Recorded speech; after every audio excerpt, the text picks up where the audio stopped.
في وسط المعمعة دي مصر ما كانتش بره المشهد. احنا كمصريين لا خدناه علاج ولا خدناه كطقس ديني. احنا مش بتوع الكلام الفاضي ده، احنا استخدمنا التبغ عشان مزاجنا وبس. الباشا محمد علي كانت دماغه اقتصادية، والتبغ في مصر كان سوق شغال لحد ما وصلنا القرن ال19.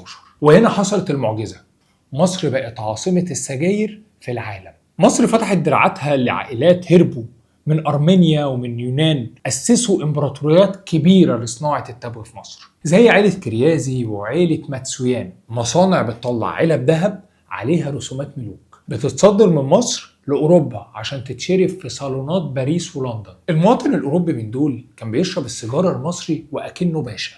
موقع مصر الاستراتيجي المطل على بحرين وقناة السويس خلتنا عاملين زي الستارت اب اللي جاهز لصناعة التبغ وتصديره لأي حتة في العالم. كفاية أقول لك إن عمر الشريف بنفسه كان بيعمل إعلانات للسجاير في كوريا الجنوبية. السيجارة المصري بقت بتتباع من أول قصر باكنجهام لغاية محل صغير في شارع عماد.